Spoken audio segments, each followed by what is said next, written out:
Hello everyone, it's Kristen. Today I wanted to talk about Sketchbook Revival, which starts on the 23rd, which I believe is next Monday.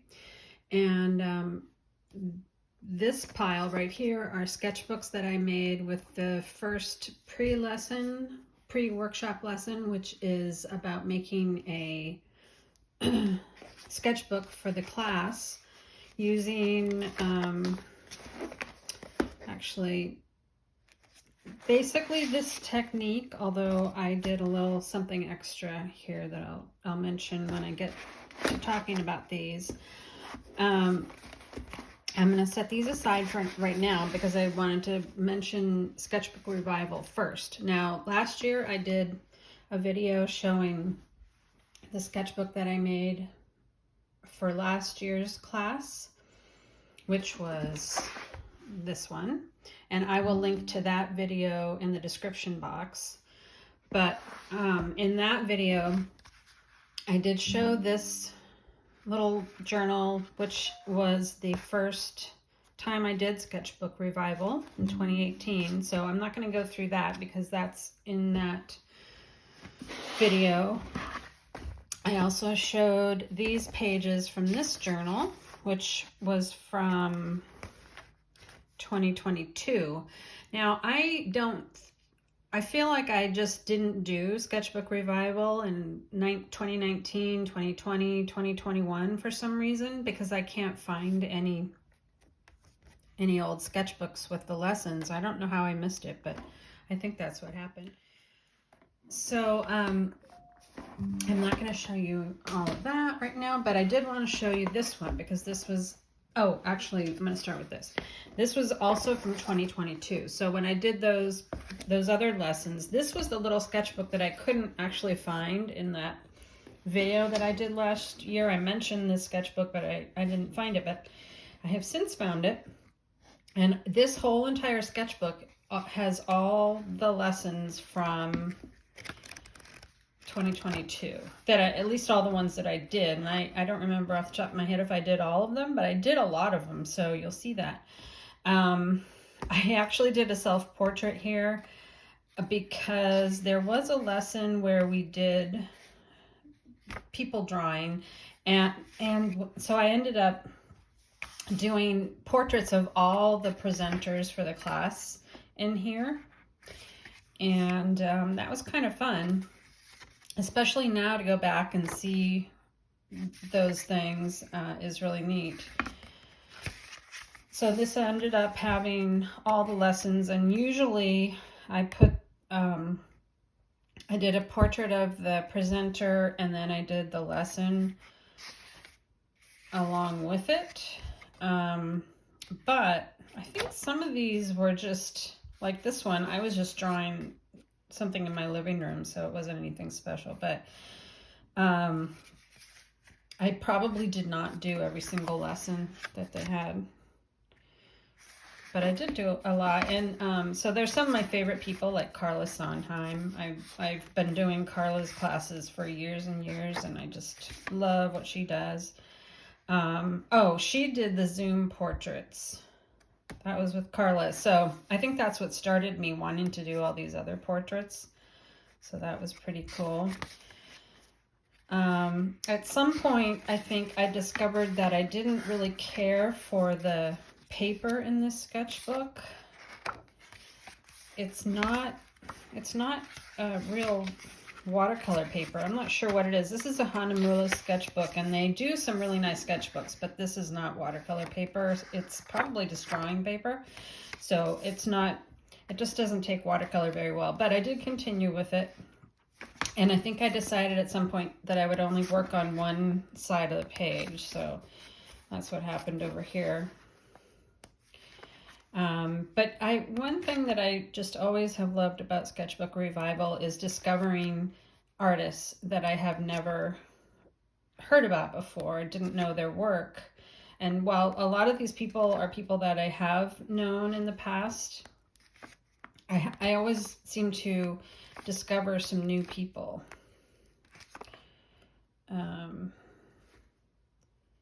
Like that one, That was somebody I'd never heard of before.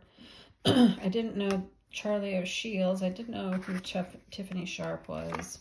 You know, so anyway, this is kind of fun to go back and see how I was doing portraits at the time. This was the that cats lesson, and I really enjoyed that lesson, so I ended up doing a whole bunch of them. So that's kind of a fun way to do it. If you enjoy doing people portraits, you might like to add something like that to your Sketchbook Revival sketchbook. All right, so I just wanted to show that. And then, so this was last year, and at the time that I did the video last year, I actually hadn't done any work in the sketchbook. So I ended up only doing a few lessons. Like 2022, I did a lot of different lessons, but this last year, I didn't do very many. I think I was just, didn't feel like I had enough time. So I did do this, and I didn't write down who the teacher was, so I don't know off the top of my head. This was Doodle Blobs with Mike Lowry. That was pretty fun. This I thought was interesting because this was the first time that I heard about Helen Wells, and while these 2 pages don't really excite me all that much, I really enjoyed learning about Helen's work, and now I follow her work on Instagram, and I follow her on YouTube as well. And so I ended up making this is another single page journal where you fold it and then you cut a slit and you kind of fold all the sheets together, and this is what you end up with. Well, Helen does a lot of these little mini journals just for sketching, and so I got the idea from her that once you have folded it, you go back and you glue all the back sides of the pages together. So then you end up with a nice little journal that just stays together. And so these were inspired by Helen's work. So that's another example of finding a new artist and having fun learning about them and the kind of work that they do. This is another teacher that I discovered last year that I didn't know about, and that's actually the last sketch in here. I didn't do anything else in any of these other ones, and I don't have her name here, but I love this lesson so much that I ended up doing a whole bunch of them in this other sketchbook, which I was actually already doing kind of house sketches with Toby Urban Sketch, who is oh my gosh, I can't remember his last name, but if you look up Toby Urban Sketch, you can probably find him. He does a lot of free lessons on YouTube as well. So anyway, the artist who did this class was Tony Burt.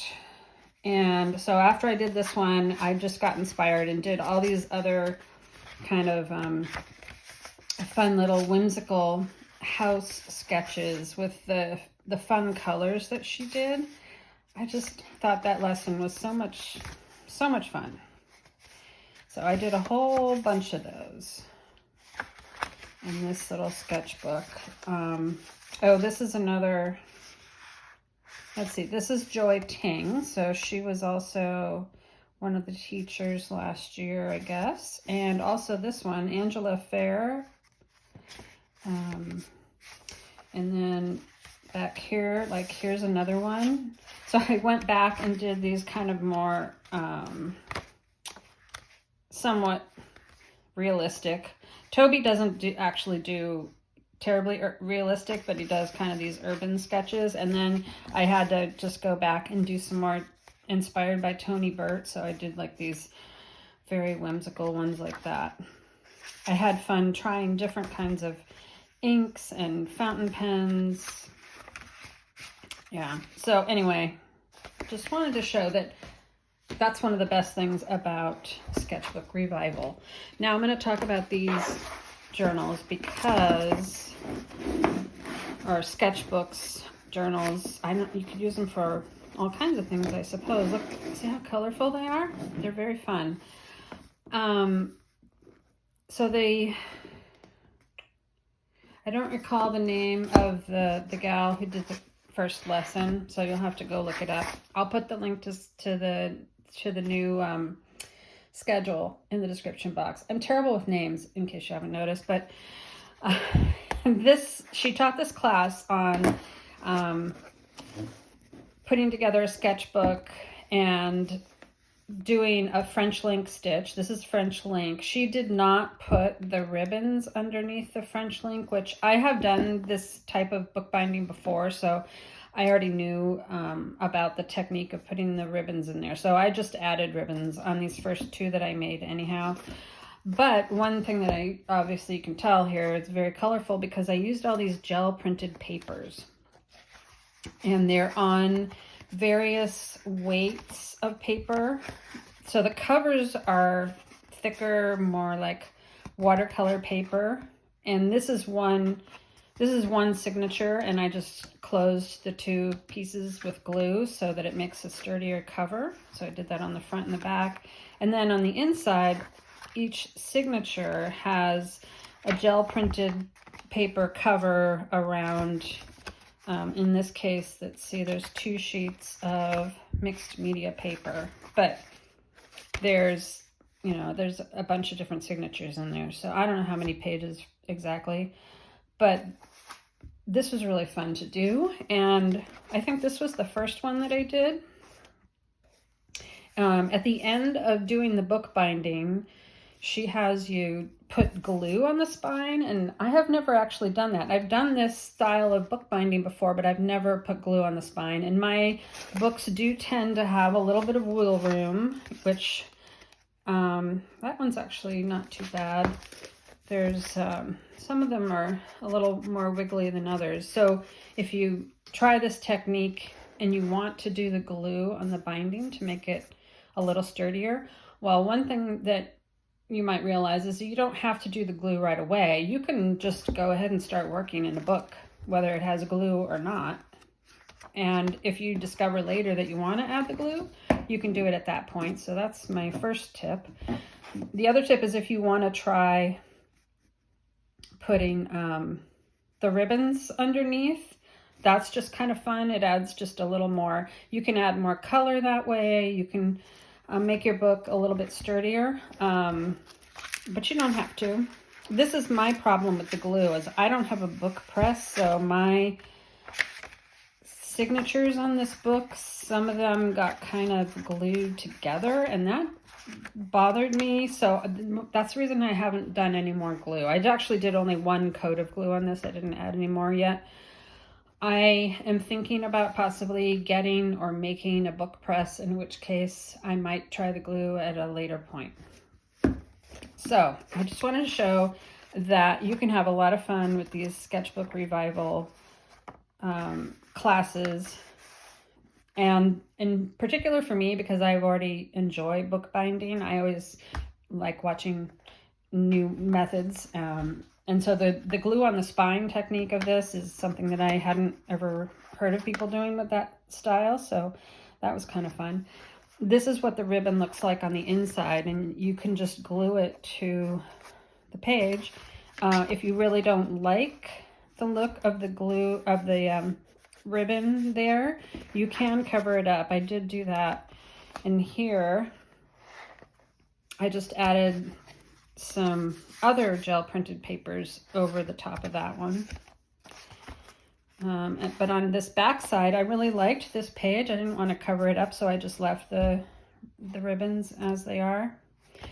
So anyway, those were the first 2 that I made, and then I did a whole bunch more. I had a lot of gel printed papers, and as of now, I've used up quite a lot of the large pieces that I had just making these journals, because I was just having too much fun. But in all of these, I think with all the rest of these, I did not put the ribbons in there. I just did the French links. as they are. Oh, this must have been the third one because there's no center stitch.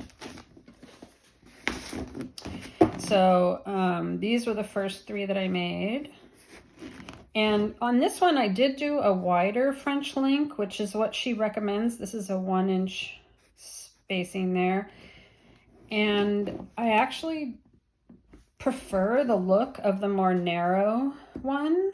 So I scooched it back down to this, which I think might be 3/4, and I really like the way that looks. But also on these, I added a Coptic stitch to the middle, which was one thing that I thought would make these a little bit sturdier if I did not want to glue them. They still have a little bit of play, but I don't have any problem using a journal like this. I've done lots of postcard journals with this technique, and I've, traveled with them across the ocean, and those journals, they might be a little bit wiggly, but they still work fine, and I still have them. So anyway, I really like how this one came out. I don't particularly care for the colors in here. These are all gel prints that I did on craft paper. It's like I don't know, I think this is cardstock craft paper. So I'm not sure exactly what I'm going to do with all these journals. I don't even know if I would put any in my shop or not. So, this is a case where the front cover I just left open. I did not glue this front cover together because it has watercolor paper, and I thought that would be useful to have. So anyway, this one's all gel printed watercolor papers. So they're all these books are a little bit different. This one is gel printed watercolor papers, but these much darker colors. And these are not my favorites. Actually, I like that one, but these other ones are just, they're so very dark. And I used white thread. No, I used dark thread. Let's see. I could have used white thread because I didn't think until afterwards about putting this book tape on the spine. So I should have used white thread because then it would blend in, and then I would have just covered it with the black book tape. But that's another thing you can do. This is, I think, Lineco brand book tape, and it's very sturdy. So it just adds kind of a nice finish if you don't have, especially if you don't have papers that look really pretty on the ends, you might want to just cover that up. So that's just going right over those same stitches, and you can see that it's kind of lumpy on the spine because of that. So that's another way to do them. And then I had still more gel printed paper. So I used these, these are lighter weight papers. I think I used up all the watercolor paper that I had. So I just had these scrapbook covers sitting ready to go. They already had these pockets on them, so I used those for the front and back covers on these. And I do actually really like most of the colors of the gel prints in here. I did add some other things like some of these just have gel printed papers. Like I think there's just 2 pages per signature. So like this one is just these 2 gel printed things together. That one as well. This one has a piece of mixed media paper. This is a whole different, just like glossy paper from something. And this is a calendar. This is a quilt calendar page with modern quilts in it. It's also this one back here. That's another from that quilt calendar. And, so this is a little more, kind of a more junk journal style, I guess. But this one's pretty sturdy too. So I really like, can see, even though I have made these kinds of journals or sketchbooks for years, I've been making this style, I think I still, because it's been a long time since I've made them previous to this time, I actually needed to go through a little bit of the learning process again. So my first ones that I made, I don't think the binding doesn't look as nice as the later ones. Like I really think this one looks really good. Like how that one came out. This one as well. I think I might have done, oh, I don't know. I'm not sure which one I did first. But anyway, on this one, I did the same scrapbook paper kind of cover. It does not have pockets in it, but it does have the gel printed papers combined with mixed media paper and pages from that quilt calendar. Yeah, so they're just, I think they're super fun and colorful, and a lot of times when I make these sorts of things, I put them on the shelf and I don't really get to them for a while or a long time even. But that's okay. I don't mind having things that are ready to go, because sometimes you just never know when you might want to journal right away. This one is it's the last one I made. I was, my gel printed papers were getting smaller, so this is just like the smallest size journal. I think it's about 4 by 5 or something. And I used the scrapbook paper, and then there's that one, it has scrapbook paper in the center. This one also. And most of these are doubled up little pieces of gel printed paper. So I think these would be fun backgrounds for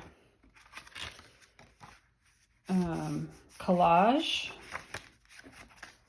You could also go, you could draw with acrylic markers on here, because this is acrylic paint. Gel printing is done with acrylic paint, so these pages have a little bit of a glossy sheen to them, so sometimes they will stick together, like you might have just heard that one.